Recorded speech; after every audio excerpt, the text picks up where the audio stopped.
on the street, corporate space, political space.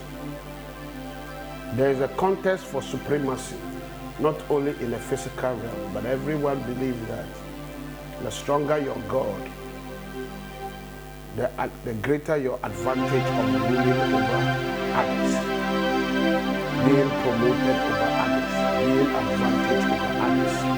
The powerful your God, the powerful the deity you serve is, the greater your advantage to have control, influence, and access, to command things in your favor. All right?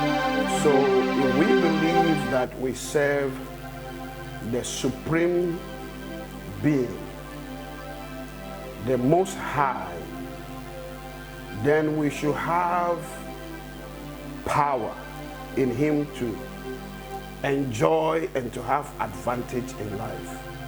But this is the secret.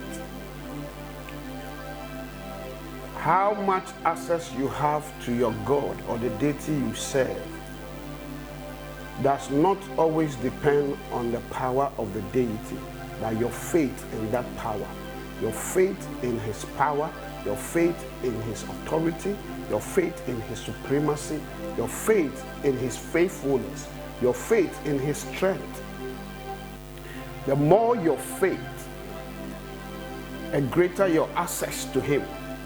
And the greater your access to Him, the greater His access in your space.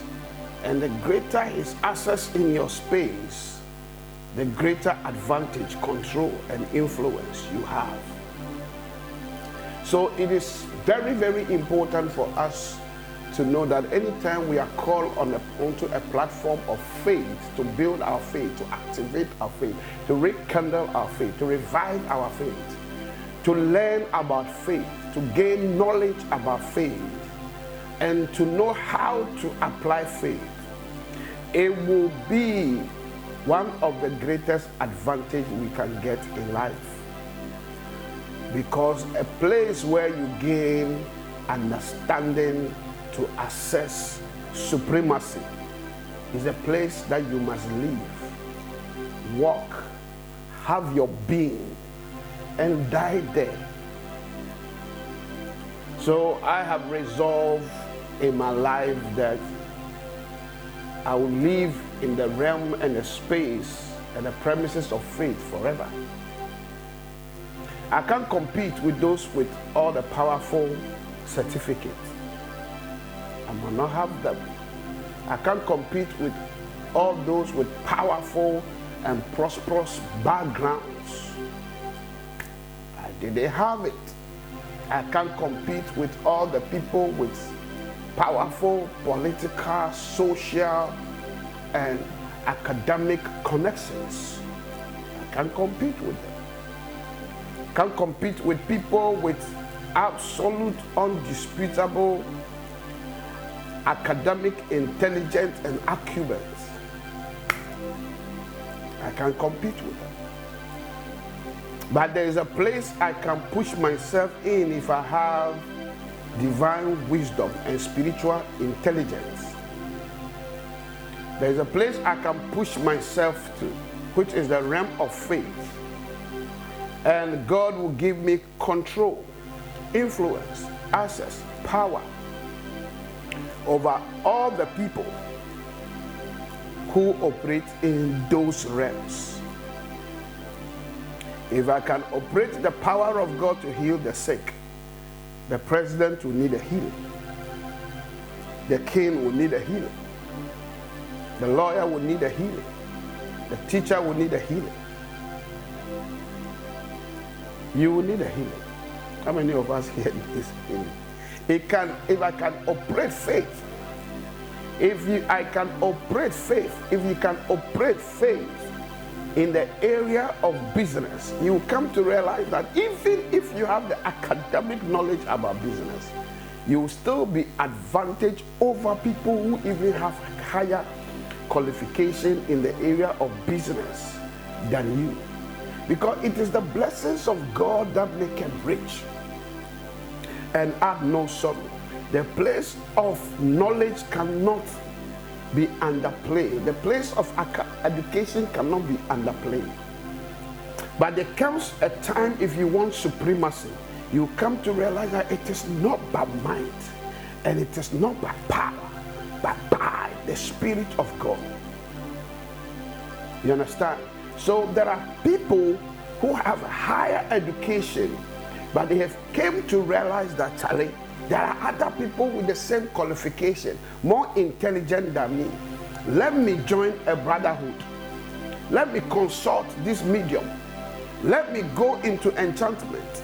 Let me go into divination.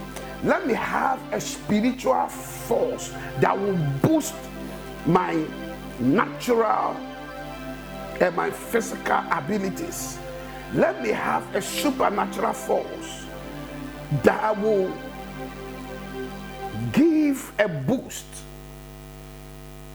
an advantage to even my natural disadvantages. So, ladies and gentlemen, the place of faith, that is why I always want to encourage you that no matter what is taking your attention, when it comes to a place of coming onto the platform where our faith is daily activated, where our faith is daily empowered, where our faith is daily resourced, because the things that goes around us every day physically can absorb your faith, can swallow up your faith.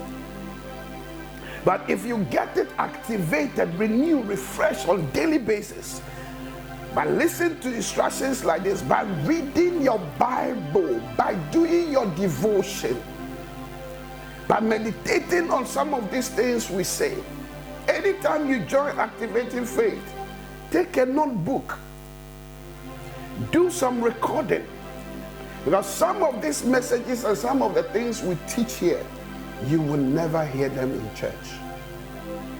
And I'm not saying it pridefully, because me myself, some of the things I teach here, I don't teach them in church the way I do here. I have time to go into this teaching, and I know that God is using me and you to raise an army, end-time army of faith practitioners.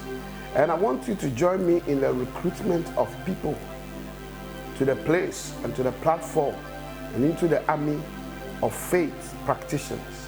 That's why I encourage you that every time, make it, be deliberate about it, and make it a point that you will invite somebody to join in. Pray and listen to this teaching. Once again, you are welcome to Activating of Faith with my humble self, Apostle Chris Educeno.